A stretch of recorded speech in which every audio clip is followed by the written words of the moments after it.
E o nosso giro de repórteres não para por aqui. Agora, na ponta do Skype, a nossa repórter Caterina Achuti, que vai falar de um tema importante, do crescimento aí de 5 vezes em um mês da Covid-19 no estado de São Paulo. Nós falamos isso no começo do jornal. Queria que você nos dissesse que atualização você tem sobre isso. Caterina, bem-vinda. Olá, Kate, seja bem-vinda. Olá, Julie. Olá, Amanda. Tudo bem com vocês? Tudo jóia, tudo bem. O que você traz de novo para a gente aqui?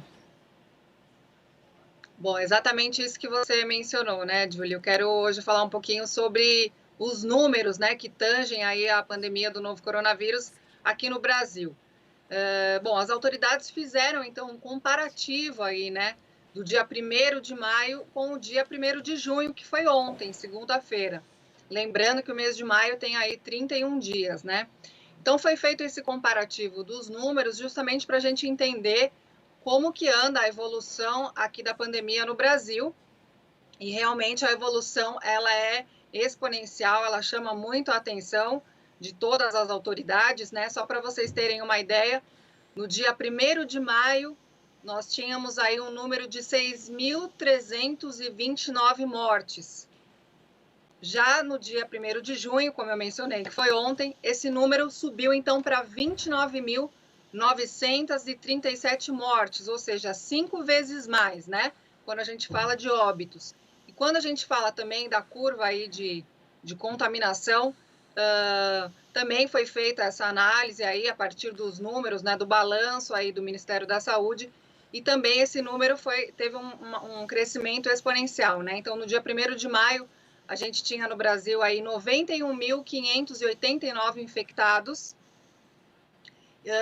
E ontem, né, no dia 1º de junho, então, com a soma, né, do número de infectados das últimas 24 horas, aí, que foi 12.247, a gente totalizou, então, o número de 526.447 pessoas infectadas pelo novo coronavírus, também aí um aumento de 5 vezes, o que chama muito atenção. Inclusive, a Universidade dos Estados Unidos, né, a Johns Hopkins, que sempre traz aí comparativos e atualizações, apontam que o Brasil, então, está atrás apenas de 3 países aí no total, quando a gente fala no número de óbitos, né? Então, a gente tem os Estados Unidos em primeiro lugar, Reino Unido, Itália e logo em seguida o Brasil. Mas o Brasil, quando você olha, compara o Brasil com a Itália, você já vê que esse número já está aí chegando perto. Além dessa informação, eu queria só chamar a atenção sobre 2 regiões aqui do Brasil, que é o Norte e o Nordeste, tá? A gente sabe que o epicentro da crise é aqui o estado de São Paulo, ou seja, as maiores estatísticas estão aqui. Porém, dentro dessa análise aí que tem sido feita, né, pelas autoridades em todas as regiões, para a gente ter esse raio-x mesmo do que está acontecendo, os números no Norte e no Nordeste chamam bastante atenção.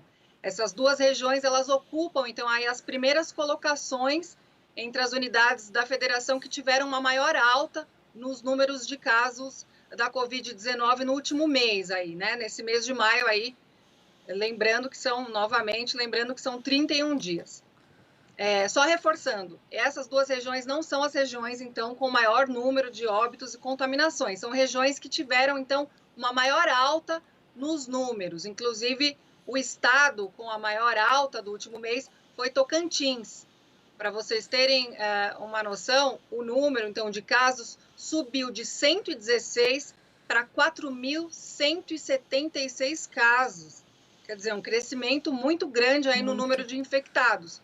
Então, a gente tem o estado do Tocantins, em seguida Sergipe e Paraíba, então, como os 3 estados dentro dessas regiões, né, Norte e Nordeste, que tiveram, então, esse aumento exponencial e no número de infectados em comparação aos demais estados aí dessas 2 regiões. Quando a gente fala do número de mortes, também, o Tocantins também lidera aí como o estado que teve essa maior alta no número de óbitos, seguido, então, do Pará e de Roraima. E aí, olhando um pouco para esses números, né, que chamam bastante atenção nesse salto aí tão grande que nós tivemos nessas 2 regiões, eu comecei a ler um pouco sobre esse assunto para entender um pouco aí a opinião dos especialistas, para saber o que está acontecendo de fato nessas regiões, né?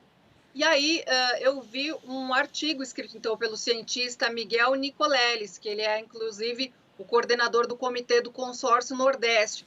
Então ele explica, né, por que essa situação está acontecendo no Norte e no Nordeste. E ele diz então que essa situação, esse crescimento, né, se deve ao fato então de que a população não tem aderido ao isolamento social. De novo, caímos nessa situação, né? Ele diz que a população ainda não compreendeu a gravidade do que a gente está passando, que as pessoas realmente não têm respeitado como deveria ser respeitado, e por isso, então, esse salto tão grande nessas duas regiões. Inclusive, ele defende aí que os governadores, né, que eles se unam mesmo nesse momento e que as ações elas sejam sincronizadas entre governos e cientistas, ou seja, com base na ciência, com base nos números, essas ações possam ser norteadas por esses governadores que devem, então, se unir para coordenar essas ações para que a gente possa realmente achatar essa curva, né? O que a gente vê é que essa curva aqui no Brasil, ela não chegou nem no platô. O que é o platô? É quando essa curva estabiliza e precede a queda. A gente vê que essa curva, ela não, de maneira alguma, ela se estabilizou, né? Pelo contrário, ela é uma crescente. Inclusive, o próprio Michael Ryan, que é o chefe, né, de operações de emergências da Organização Mundial da Saúde, ele tem dado diversas declarações aí a esse respeito. Caterina. Ele diz, então, que o pico... Oi, estão me ouvindo? Claro, pode finalizar. Tá. Não, é que o pico, então, não chegou ainda no Brasil e que não tem previsão de chegar, né? A gente ainda não sabe, ainda já existem projeções de quando esse pico vai chegar, mas ainda não sabemos quando. Inclusive, os maiores aumentos a gente vê no Brasil, na Colômbia, Chile, Peru, México, Haiti, Argentina e Bolívia, ou seja, América do Sul aí, alvo, então, dessa pandemia e dessa curva aí que tem só aumentado. Então, a gente reforça a importância do isolamento social e do respeito por parte da população mesmo, nesse momento. Isso mesmo. Muito obrigada pelas informações, Caterina, trazendo aí dados alarmantes para todo mundo que nos acompanha. Obrigada pelas informações, atualizações. A equipe aqui do Jornal da Rede Alesp totalmente engajada em trazer os dados mais atualizados para você que nos acompanha. Obrigada. Tchau, tchau.